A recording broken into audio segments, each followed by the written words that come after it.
Think you know everything about this 1,980 crime thriller? From a professional hitman arguing with the director to a child actor winning cinema's first-ever Razzie alongside Laurence Olivier, Gloria conceals secrets that make the mobster plot seem mundane by comparison. Fact 1. Professional hitman direction dispute. When most directors want to add authenticity to their crime scenes, they might consult police officers or read newspaper articles. John Cassavetes took a completely different approach while filming Gloria in 1980. He decided to hire actual gangsters and criminals to appear in one of the movie's most crucial scenes, which takes place in the apartment of mob boss Tony Tanzini, played by Basilio Francina.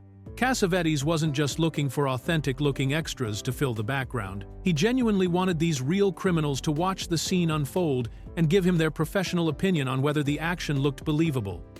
The director was determined to make sure that viewers who actually knew about organized crime wouldn't roll their eyes at unrealistic portrayals of how mobsters actually behaved. Among the group of genuine criminals Cassavetes assembled was a professional hitman with 15 years of experience in his deadly trade. This wasn't someone pretending to be dangerous for the cameras. This was a person who had actually made a living from violence. The hitman watched carefully as the actors performed the scene where Gloria confronts the mobsters, but he wasn't impressed with what he saw. What happened next surprised everyone on set. The experienced killer got into a heated argument with Cassavetes about how the confrontation would really play out if he were running the operation. The hitman insisted that the scene was completely unrealistic and that real professionals would handle the situation in an entirely different way. He became so worked up about the inaccuracies that he began lecturing the director about proper criminal procedure. The argument became so intense that it disrupted filming, with cast and crew watching nervously as a Hollywood director debated tactics with someone who had actually killed people for money. Cassavetes later admitted that getting feedback from real criminals was both enlightening and terrifying. Fact 2.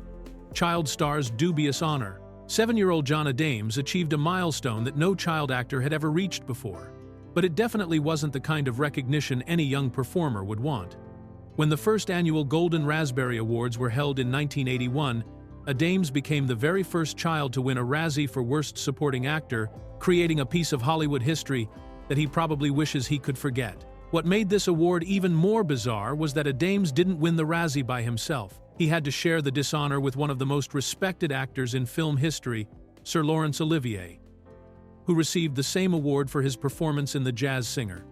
The sight of a 7-year-old boy's name appearing next to that of a legendary Shakespearean actor on the same dubious award must have been surreal for everyone involved.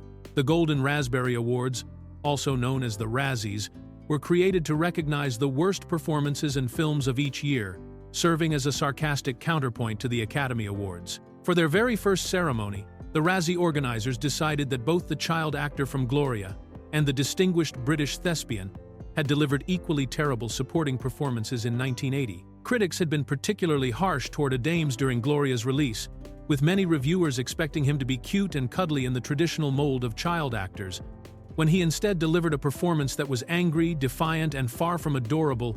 Many critics felt that director John Cassavetes had failed to get a proper performance from the young actor. His high-pitched voice and rebellious attitude rubbed reviewers the wrong way, with one magazine even comparing his voice to Alvin the Chipmunk. Despite the negative reception, Roger Ebert defended Adami's performance, praising the way he delivered his dialogue as if daring anyone to change a single word. Fact 3. Abandoned hotel time capsule. Most movie productions spend thousands of dollars creating fake decay and artificial grime to make their sets look run down and realistic. John Cassavetes found a much more authentic solution when he discovered the abandoned Concourse Plaza Hotel in the Bronx, which had been sitting empty and deteriorating for 4 solid years before filming began in 1980.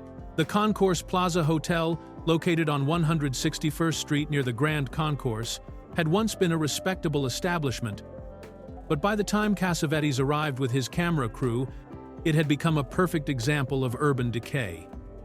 The building was filled with exactly the kind of atmosphere that the director wanted for Gloria's gritty New York setting, and he realized that no set designer could possibly recreate what time and abandonment had already accomplished. Instead of hiring crews to clean up the hotel or create artificial damage, Cassavetes made the unusual decision to leave everything exactly as he found it.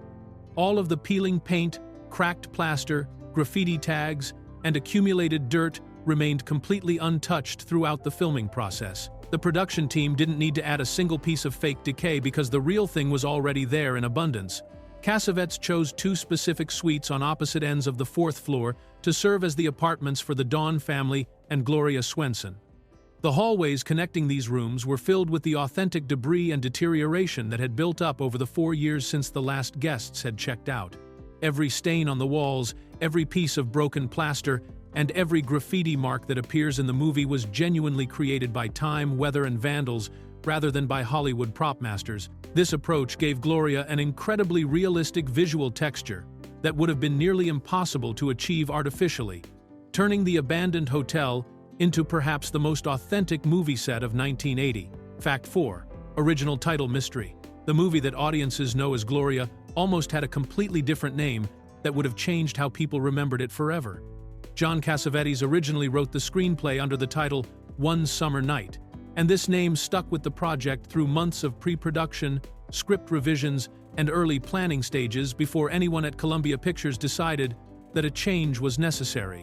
The title switch happened surprisingly late in the production process, with Variety magazine reporting the official name change from One Summer Night to Gloria on March 21, 1980. This timing meant that the movie was well into filming by the time studio executives made their final decision about what to call it, creating a cascade of confusion that would follow the film for decades to come. Original screenplay copies from 1979 still exist today, with One Summer Night printed clearly on the title page, along with John Cassavetes' name as the screenwriter, and the date of July 9, 1979 marked as the 5th draft. These scripts have become valuable collector's items because they represent a piece of Hollywood history that most people never knew existed. The late title change created lasting problems in film databases and reference materials that continue to this day. Many movie websites, databases, and even some official records still list One Summer Night as an alternative title for Gloria, leading to confusion among film researchers and fans who stumble across the old name. Some international releases and subtitle files also retained references to the original title, making it seem like there were 2 different movies instead of one film that simply underwent a major rebranding. The reason for the title change was never officially explained by Columbia Pictures, leaving film historians to speculate about whether the studio thought Gloria sounded more commercial, or whether they wanted to avoid confusion with other projects. Fact 5. Akira Kurosawa's surprising pick. When the legendary Japanese filmmaker Akira Kurosawa sat down near the end of his life to compile a list of his 100 favorite films of all time, he included some choices that shocked even the most knowledgeable movie experts. Among the classics like Citizen Kane and The Cabinet of Dr. Caligari, Kurosawa placed Gloria at number 78 on his carefully curated list, positioning John Cassavetes' gritty crime thriller alongside some of the greatest masterpieces in cinema history. Kurosawa, who directed iconic films like Seven Samurai and Rashomon, was widely considered one of the most important and influential filmmakers who ever lived. His opinion carried enormous weight in the film world, which made his selection of Gloria particularly surprising to critics who had dismissed the movie as a minor work in Cassavetes' catalog. The fact that someone of Kurosawa's stature and refined taste chose to include this New York crime story among his personal favorites elevated the film's reputation considerably. The list was published posthumously in 1999 in a book called A Dream is a Genius, which was compiled by Kurosawa's daughter, Kazuko Kurosawa. She explained that her father had deliberately limited himself to selecting only one film per director, which meant that his choice of Gloria represented Cassavetes' entire body of work in Kurosawa's estimation. This made the selection even more meaningful, since Kurosawa had to choose Gloria over other acclaimed Cassavetes films like A Woman Under the Influence. Kurosawa's inclusion of Gloria on his list helped introduce the film to international audiences who might have overlooked it otherwise.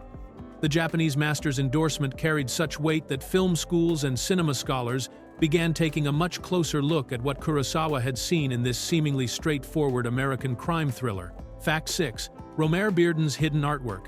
Most moviegoers who watched Gloria in 1980 had no idea that they were looking at the work of one of America's most celebrated visual artists during the opening credits.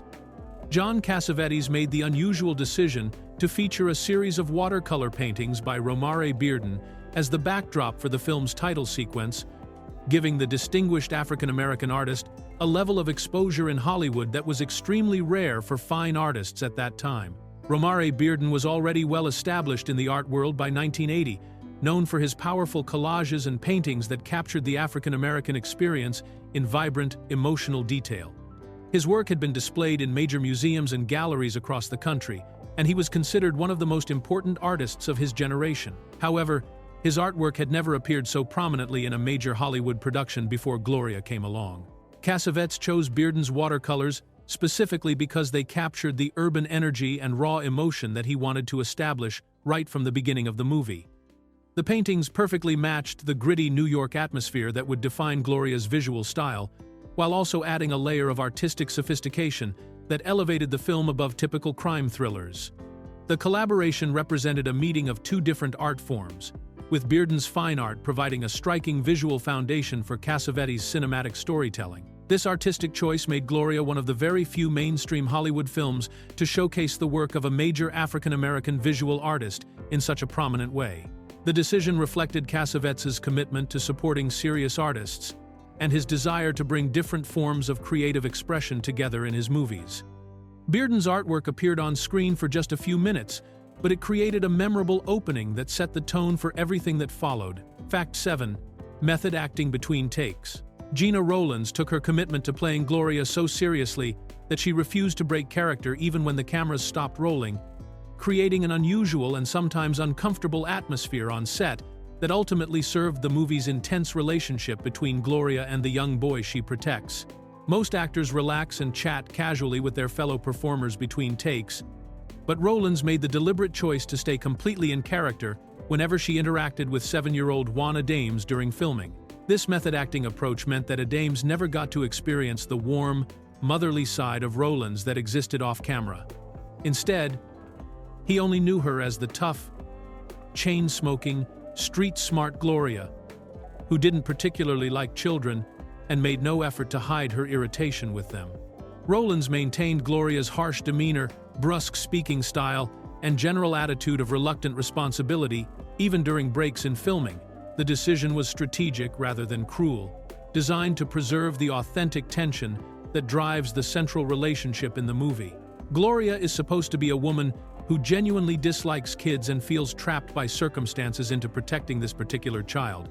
If Rowlands had been sweet and nurturing to Dames between takes, it might have been much harder for both actors to maintain the prickly, complicated dynamic that makes their scenes together so compelling. This approach also helped Dames deliver a more natural performance as a child who is genuinely wary of the adult who is supposed to be protecting him. Since he never experienced Rowlands as anything other than the tough, intimidating Gloria, his reactions to her remained authentic throughout the entire filming process. The method created a boundary between the actors that translated directly into the suspicious, gradually warming relationship that audiences see on screen. Fact 8.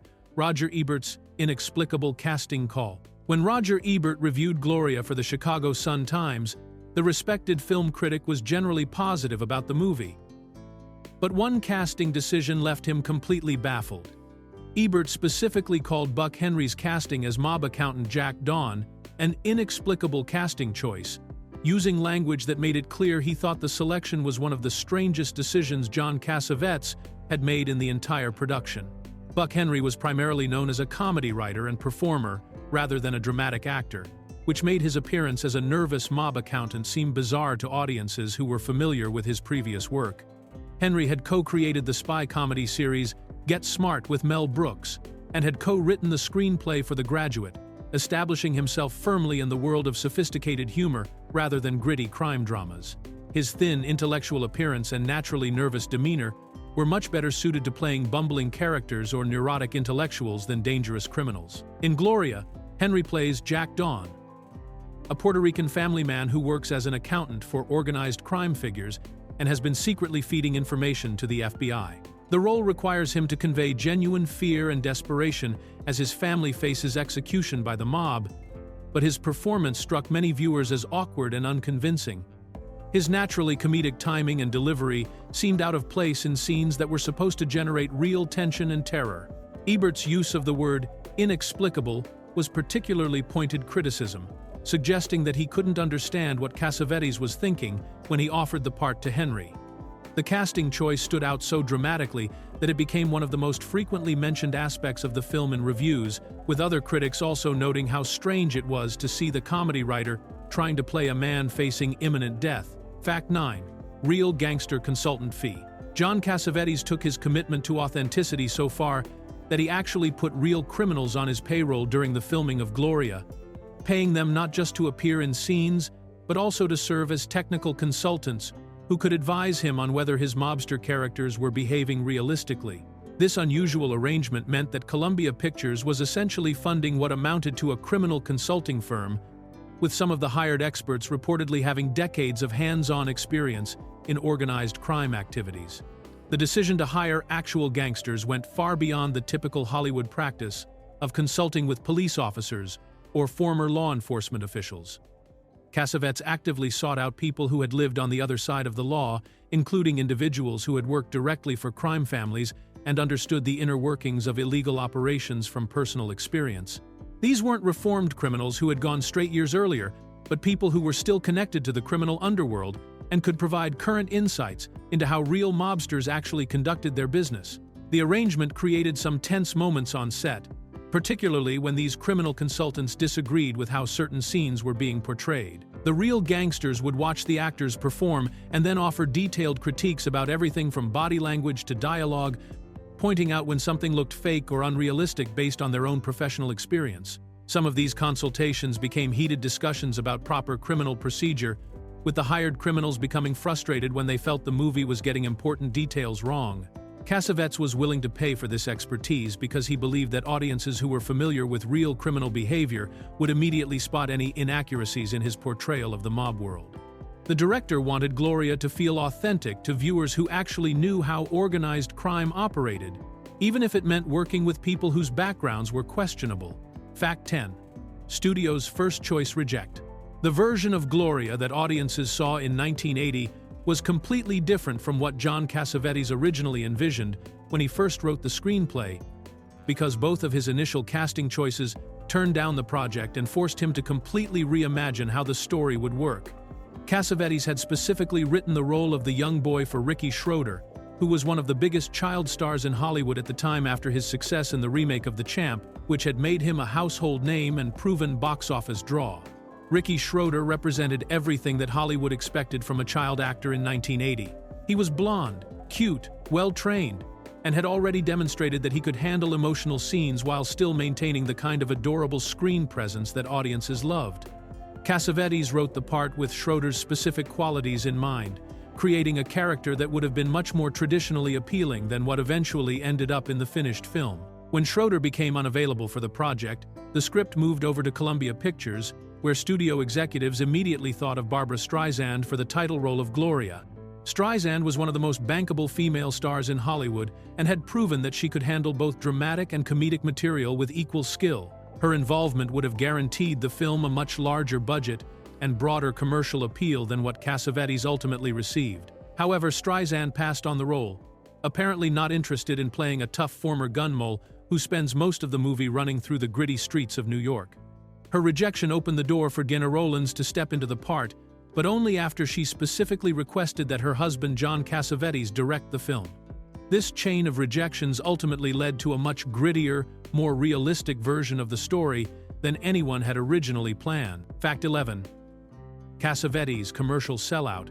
John Cassavetes was surprisingly blunt about his motivations for writing Gloria, openly admitting in interviews that he created the screenplay with purely commercial intentions and had absolutely no artistic interest in directing the film himself.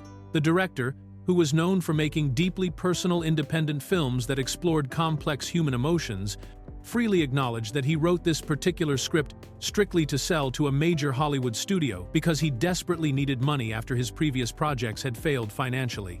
Cassavetes found himself at a career low point in early 1979 following the critical and commercial failures of The Killing of a Chinese Bookie and Opening Night, both films that he had produced and distributed at his own expense. These financial disasters had left him emotionally drained and struggling to pay his bills, forcing him to take on work that he normally would have avoided. Writing a conventional crime thriller was completely against his artistic instincts, but he needed to create something that studios would actually want to buy. The director had no intention of getting personally involved with Gloria beyond collecting his payment for the screenplay. He planned to sell the script to Columbia Pictures and walk away, letting someone else handle the directing duties while he moved on to projects that were more in line with his artistic vision. Cassavetes even described the script as too commercial for his tastes, suggesting that he viewed it as a creative compromise that was beneath his usual standards. Everything changed when Columbia Pictures cast Gina Rowlands in the title role, and she made a specific request that her husband direct the film. Rowlands had fallen in love with the character of Gloria and wanted to work with Cassavetes on bringing her to life, convincing him to take on a project that he had originally created purely as a financial necessity rather than an artistic endeavor. Fact 12. Underground subway filming marathon. The underground chase sequences in Gloria required some of the most physically demanding filming conditions that any cast or crew experienced during the entire production, with John Cassavetes scheduling the subway station shoots for 3 o'clock in the morning when the 42nd Street station would be mostly empty of regular commuters.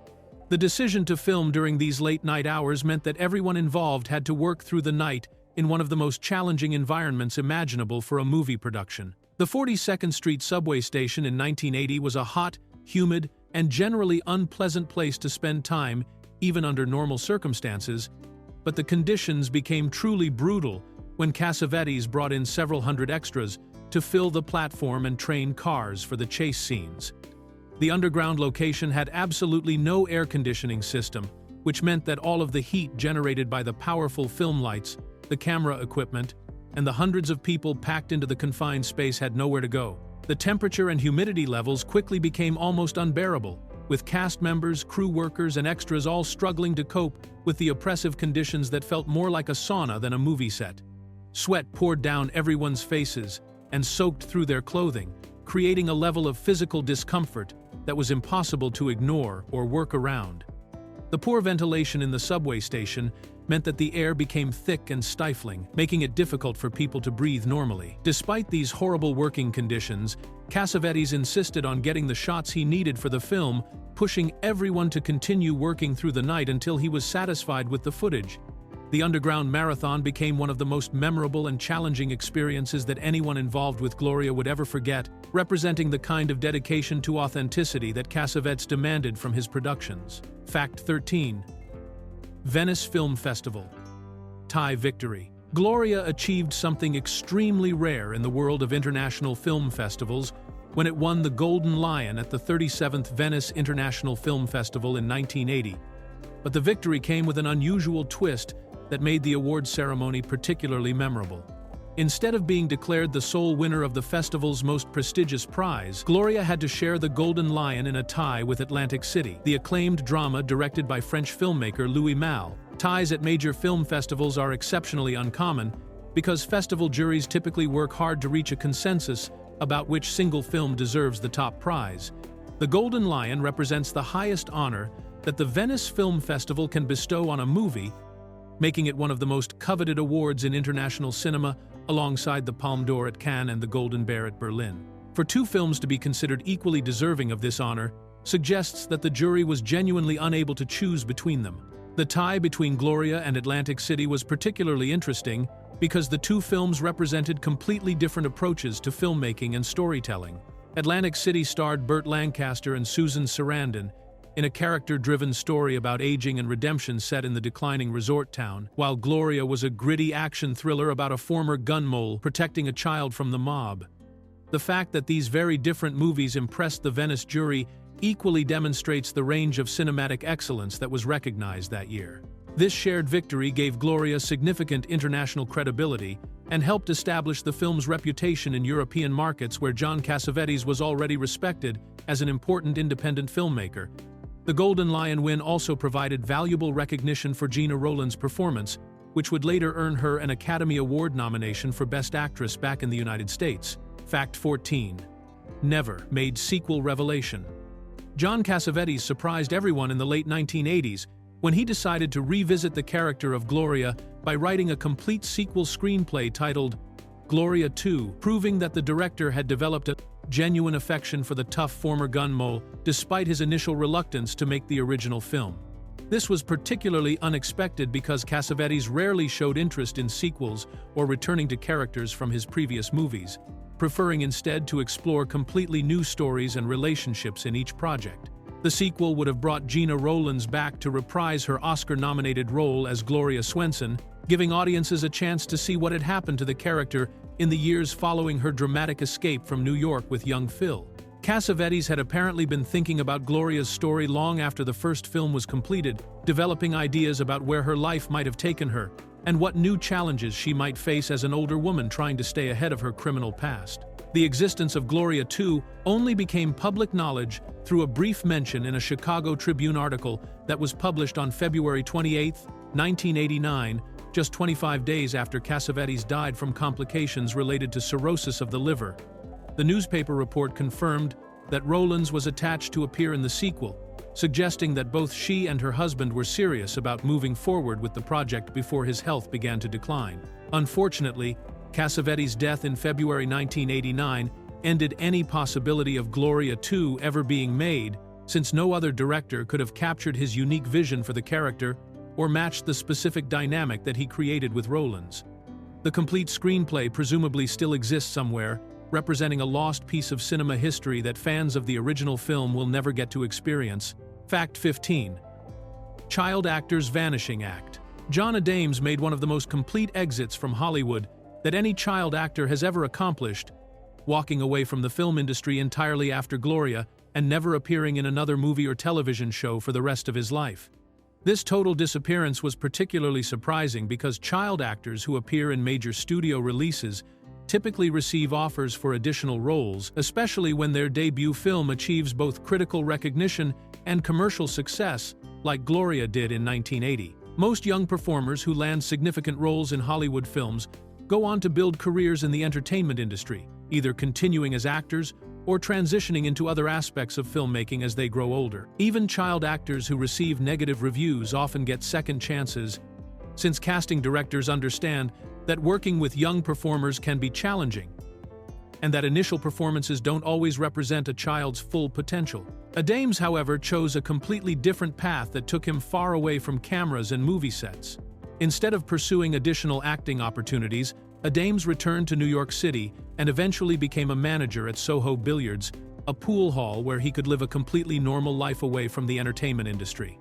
This career choice represented a dramatic shift from the world of Hollywood glamour to the everyday reality of running a business in one of New York's most vibrant neighborhoods. The pool hall job allowed him to stay connected to his hometown while avoiding any reminders of his brief time as a movie actor. His decision to leave acting behind entirely meant that Gloria became his sole contribution to cinema history, making him one of the few performers who appeared in a major film and then vanished completely from public view. Adams, who was of Dominican descent and born in 1972, effectively erased his connection to Hollywood and chose to live as a private citizen rather than capitalize on his early film experience.